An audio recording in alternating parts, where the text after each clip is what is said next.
Have you ever been lost? Memory of getting lost, maybe as a child?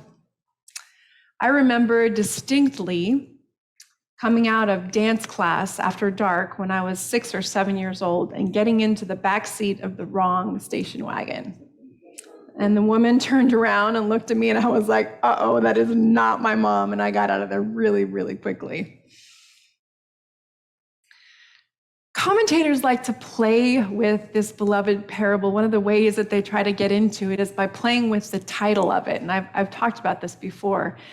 My favorite title up until this year of the parable of the prodigal son is the parable of the prodigal father. Right?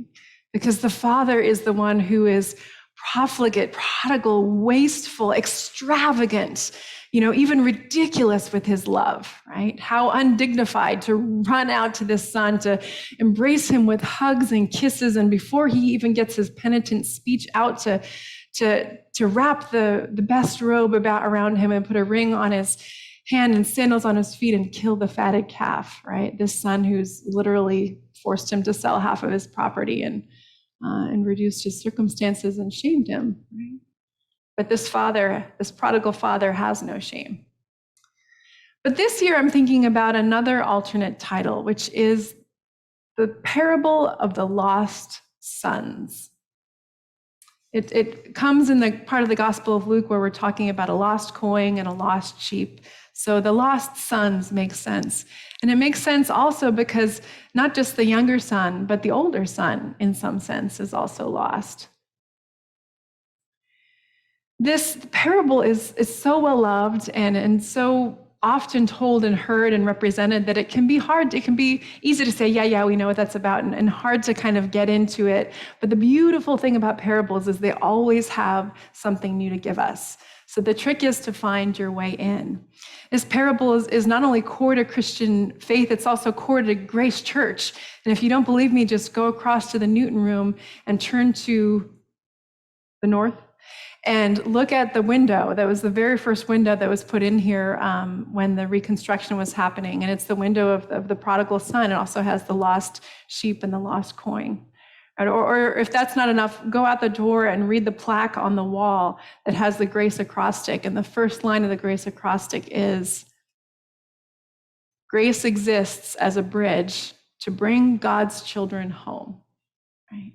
This story about the lost being found is key to who we are.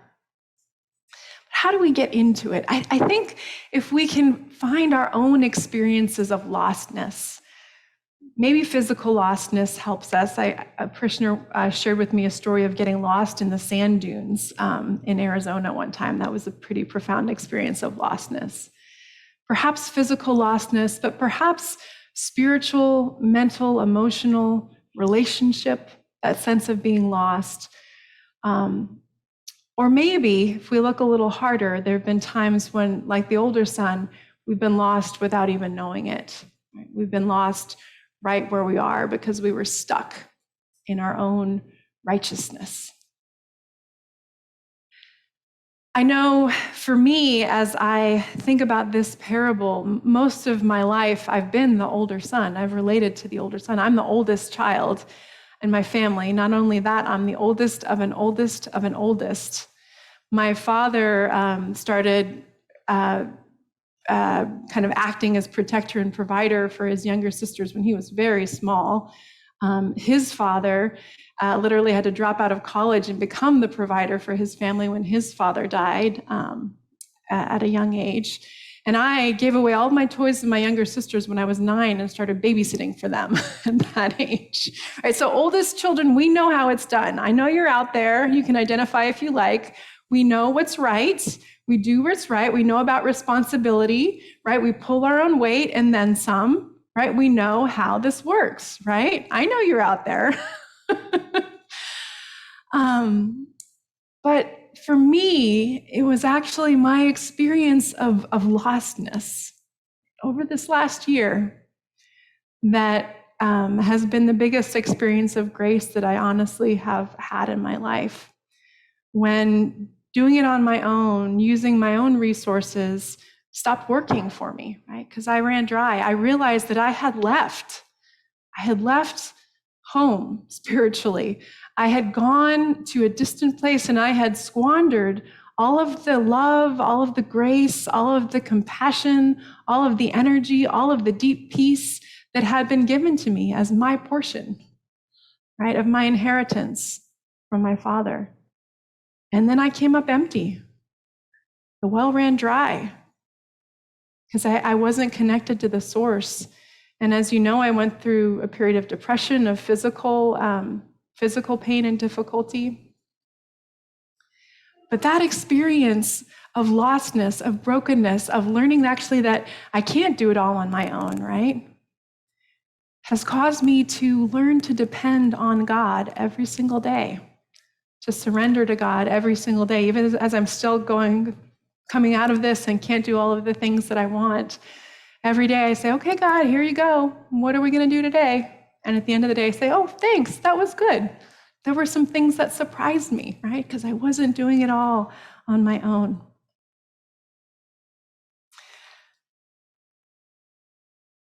This experience of wholeness, of the broken pieces coming back together, has a name.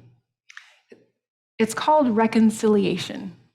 Paul uses that word a lot in the second letter of the Corinthians today.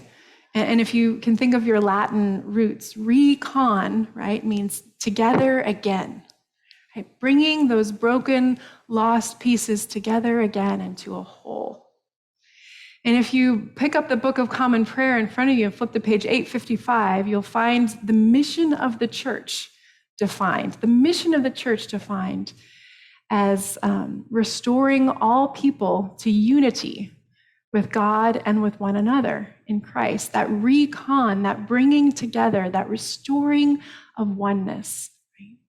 So we might say that grace exists as a bridge to bring God's children home to God and to one another.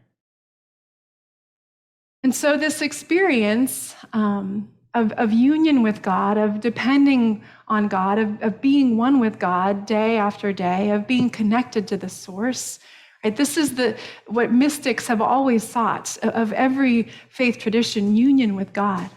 Right? But it's not just about this recon, right? It's about this as well. That's the cross-shaped nature of Christian life.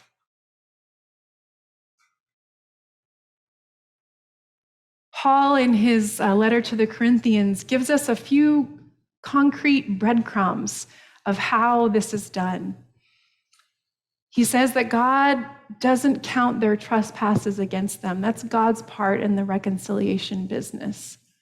And so we know that reconciliation is going to have to do with grace. It's going to have to do with letting go of what we think is fair and right and our due, like the older son. It's going to have to do with forgiveness, which is hard work. But he also says, we regard no one now from a human point of view. We regard no one now from a human point of view. So what does that mean except that now we look at other humans through the lens that God uses, through the lens of love, through the eyes of the Father, the prodigal Father. Stephen Charleston, the Episcopal bishop and Choctaw elder and author of the book we've been reading together for Lent, brings these in beautifully. It's sort of been my third text for each of the sermons through Lent. And this week, we've gone through all of the 4 rungs, so we've gone halfway up the ladder to this week, and we have 2 more rungs left. So let's see if we can remember our rungs so far. The first rung was the rung of faith, and then blessing, and then hope, and then community, right? That was last week. So these are what Bishop Charleston is inviting us to climb this ladder from the dark place where we've been to the light that God's calling us to live in and create together. And the next 2 rungs really take that transformative work outward into the world. He talks about the rungs of action and the rungs of truth. And in these two chapters, Charleston takes on what you're not supposed to talk about in polite dinner conversations, right? He takes on institutional religion and he takes on politics, right? He says, listen, guys, here's how it needs to be, right? You need to seek out your commonality instead of emphasizing your differences, right? We need to come together around our common humanity instead of dividing ourselves up by dogma and doctrine. And he says you need to tell the truth, plain and simple. This has been a core element of almost all Native indigenous traditions, right? You think about the myth of the coyote or the trickster or the shapeshifter, all of these stories that children are told from birth about the person who tries to bend the truth to get their own way, and it never turns out right for them, right? So the value of telling the truth no matter the cost is central to that culture. And Charleston asked the question, what if we built our social institutional lives around our commonalities and around telling the truth? What would that look like? And he shows the kind of recon, the kind of reconciliation that would be possible through some specific examples of how that's worked for thousands of years in Native cultures in North America. And the one that really jumped out at me was when he talked about the dances. He talked about the duty to celebrate. He said, we might not all believe alike. We're allowed to be on our own spiritual journey. It's an individual journey between us and the Creator, but we come together for the times of celebration. And there's a dance particular to every occasion, to the harvest and to the planting and to the seasons and to the rites of passage. There's a dance, and we all join in that dance together. And it reminded me so much of our Anglican tradition where, for hundreds of years, we've emphasized, not what is the doctrinal statement that we sign on the bottom of the line on, but what are the words in that book of common prayer? What do we celebrate together? How do we join in that dance together? But it took me also to the prodigal father, the lost sons. What the father says to the older son when he goes out of the party to plead with him to come in. Again, very undignified, the host leaving the party to plead with his scruffy older son, grumpy older son. He says, we had to celebrate and rejoice. We had to celebrate and rejoice because this brother of yours was dead and now he's alive. He was lost and now he's found. Our task as Christians is to be found. And it's as easy and as difficult as coming home, as allowing ourselves to be enveloped in the loving embrace of a parent.